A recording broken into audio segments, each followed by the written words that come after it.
He had nothing, no savings, no connections. But one night, in the middle of despair, something shifted in him. And the story you are about to hear is one that will make you rethink how you are spending the first hours of your day. Marcus grew up in a part of town where ambition was treated like a joke. The neighborhood had its own rules, its own ceiling, and most people simply accepted that some were born into opportunity and some were not. He had watched his father work 2 jobs for 30 years and still retire with almost nothing to show for it. That image haunted him. He promised himself he would not follow the same path, but by his late 20s, the numbers in his bank account told a very different story from the dream he had been carrying inside him all his life. There was a particular Tuesday evening that Marcus says changed everything. He was sitting in a dim room, calculator in hand, trying to figure out which bill to sacrifice that month, when he stumbled onto a short video of a man talking about what he did before the rest of the world woke up. Early mornings are a new beginning. Seize the day, starting early. The man was not famous. He was not rich by any flashy standard, but he was calm in a way that Marcus had never seen in someone who had once been broke. That calm looked like power, and for the first time in years, Marcus felt something spark in his chest. He set his alarm for 4 a.m. He did not have a plan. He did not have a morning routine mapped out in a journal or a vision board pinned to his wall. He simply decided that if the world was going to give him nothing, he was going to take the one thing it could not tax or take back from him, and that was time. Research has consistently shown that the early morning hours before the noise of the world begins are when the brain is freshest, most capable of clear thought, and least vulnerable to the kind of mental clutter that drains willpower throughout the rest of the day. Marcus did not know the science. He just knew the feeling. The first morning was brutal. He sat on the edge of his bed in the dark for almost 10 minutes, every part of him begging to lie back down. But he did not. He made himself a cup of water, since there was no coffee left, sat at his small kitchen table, and just thought. He thought about what he was good at. He thought about what he had been avoiding.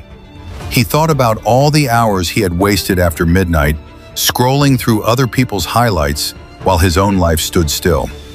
Something about the silence of that hour made the truth louder than usual.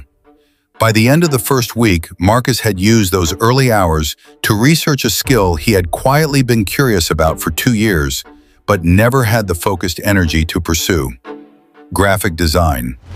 He found free tutorials, free tools, and a growing community of people online who were building real income from nothing but a screen and a willingness to learn. He had no formal education in it. He had no portfolio.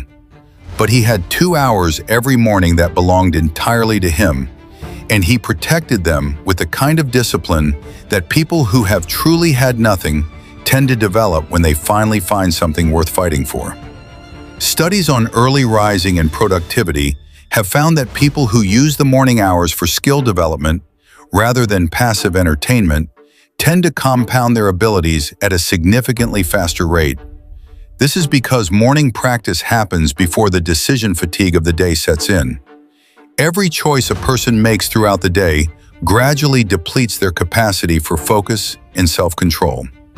By working on something meaningful first, before emails, before social media, before the demands of others begin to pile on, people like Marcus were essentially giving their goals first access to the most powerful version of themselves.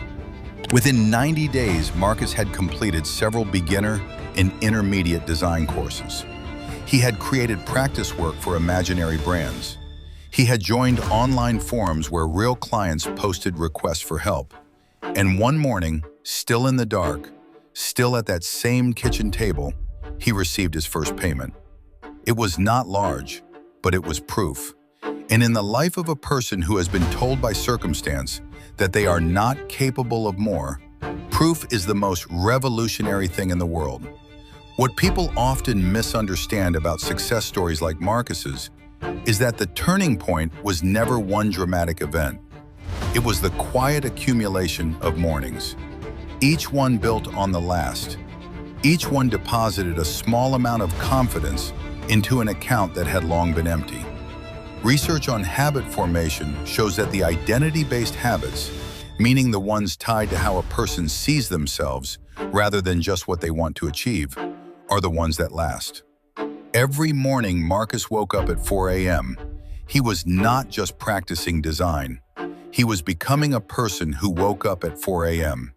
And that person was different from the man who used to stay up until 2 in the morning, feeling stuck. By the end of his first year, Marcus had clients in 3 countries. He had replaced his old income entirely. He had moved to a cleaner apartment, not a luxury one, but one where the lights always stayed on and the fridge was never a source of anxiety. His friends from the old neighborhood thought he had gotten lucky. A few of them asked if he knew someone, if he had a connection somewhere.